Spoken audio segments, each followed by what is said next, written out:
Yo, what's up guys? I'm Dan. I'm back with another craft brew review. I just got back from downstate in Michigan. I went and saw my family. I went to a wedding.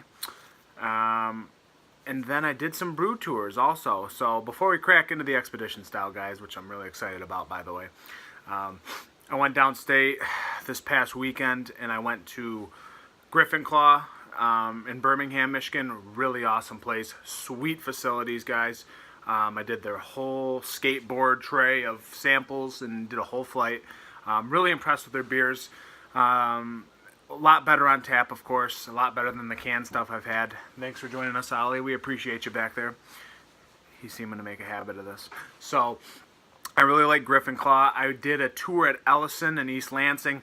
That was pretty awesome. We got to do the whole tour in the back. There's not too much to see, but they do spirits and other things, not just beer. So that was cool to see. Brought some friends with me. Really impressed with their stuff as well, guys, and how big they're really blowing up. They're not going to stop anytime soon, so they're awesome. Keep a lookout for them if you haven't had their stuff. And then I went to Old Nation, and boy, was I impressed, guys. It was unbelievable. Everything was so good on tap. I know it's obvious to say it, but it was so fresh. I mean, I was so impressed with all the beers that I had. They were so much better than I've ever had in a can, which it should be that way.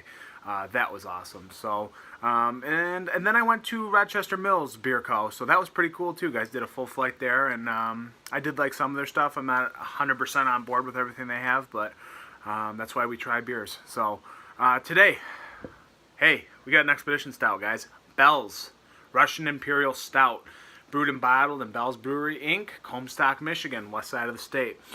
This Russian Imperial Stout thirsts for travel, a huge malt body, is matched with a blend of complex chocolate, dark fruit, and roasted aromas. This beer is ready to be enjoyed now or sit perfectly content in your cellar until your next journey or the next journey. We're looking at a 10.5%, guys. This was packaged 10/8, 2018. I lost track of what day it even is. What is today? The 27th, I want to say. I could even be wrong, to be honest with you. Anyways, I've been traveling, so I don't even remember what day it is today. But this is fresh. Very fresh. It was done earlier this month. We're at the end of October here, and this can age anyway, so we're not worried about it anyways. The freshness won't matter today. But I do know that this is a beer that you want to cellar and can cellar for an extended period of time, and it'll probably get better with age. So, I have never had the Expedition Stout, believe it or not. It's been out for a long time, many years now, and they do this every single year. And I finally was, telling myself I'm going to get it, and I asked the rep. They brought it in for me. You're looking at about $16.99 for a 6-pack retail. And if you can get a single, we're looking at, a higher price single. But hey, it's a stout. It's a really nice stout, dude. Hey, that's what you're paying for. So, without further ado, let's crack into it, guys. Oh yeah, I'm excited for this one. Nice hiss, got the steam coming out of the top, real nice carbonation. Wow, not much from the neck. Ah, there we go. Took a second. Roasted malt. Wow, a lot of roasted malt. Maybe a little hint of chocolate. Other than that, not getting much out of there. Let's go for the pour. It's like chocolate syrup coming right out of here. Oh yeah. Oh yeah. I've been looking forward to this one, guys. I have not had this. Surprisingly, I have not had this. It is stout season. It's time to go after it. Very dark. It's jet black, guys. You're not going through this. Can't see any light through it. Real nice dark caramely, dark khaki, brownish head. Very nice lacing, sticking big time to the edge of the glass. You can probably even see how much it's sticking to the edge. Look at that. That's amazing. That's amazing, guys. Dawn soapy. Bubbles clinging to the side, but we are talking dark khaki brown caramel head that just looks spectacular. Kind of lighter towards the top, and going down towards the beer, of course, it gets very much darker. And you know, in some places it's funny because it almost looks like it's darker in some areas of the glass than the other. Very interesting. Very nice looking beer. A little aroma, guys.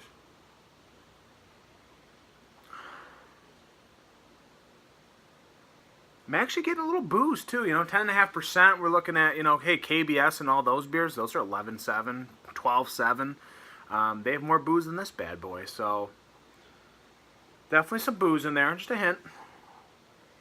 But what you're getting really is, I do get a lot of that dark fruit in there. I'm getting that kind of the sweet fruit sweetness there. Kind of a caramely roasted malt character. And maybe a hint of dark chocolate.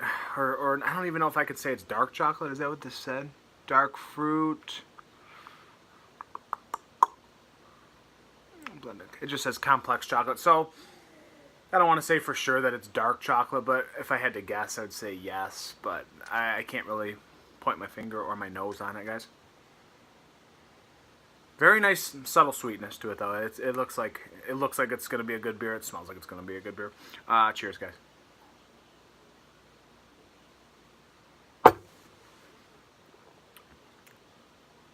Wow.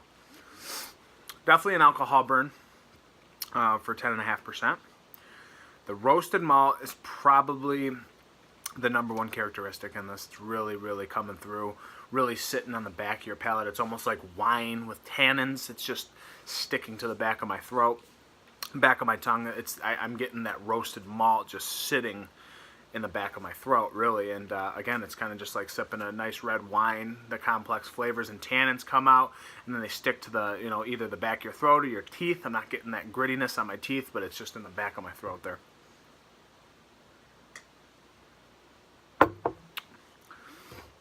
I'm not sure what kind of dark fruit's in this, but I am getting more dark fruit. Well, no, I want to take that back. Now it's sitting on my palate. I'm getting a ton of dark fruit also, and I am getting that dry, bitter, dark chocolate on the back end. It's got a really nice bitterness, but it's very hoppy. This is very hop forward. Wow. The bitterness, again, just sitting on the back of my palate and back of my throat there. I will say, wow. It's a very tasty beer, guys. I let it sit out for about 10-15 minutes. It has not officially warmed up to room temperature, but it is warmer than fridge temperature. It's not even around 42 even. It's probably rising above. Hopefully about 50 degrees right now. But yeah, it's pretty hop forward, and there's a strong bitterness that's sitting on the back of my throat there. And it almost comes across as you're parched or dehydrated. But yeah, that bitterness really sticks on the back there. And again, like a tannin, just really, really gripping the back of your throat there.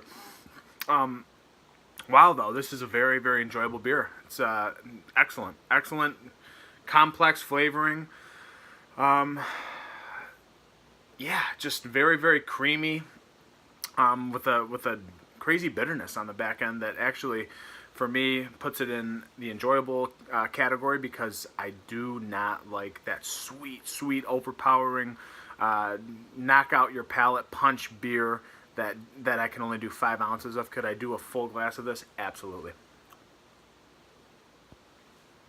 Head's dissipated decently, but actually it's still sticking around. I take that back, but it's still hanging on in there. A little fraction of the head's in there. Real nice dark, again, brown. It's clinging to the edge of the glass very, very nicely. And again, the dark fruit, definitely some dark chocolate in there. Ton of roasted malt for days. And this real nice bitterness. A little too much bitterness, actually, for me, but it makes it more enjoyable and balances out a little bit. I could tell if you let this sit out a little bit longer, flavor's going to come out a little bit more. And maybe I could point out a few other things. I am not going to record for that long, so I'm just going to do what I have here. Going for rating here.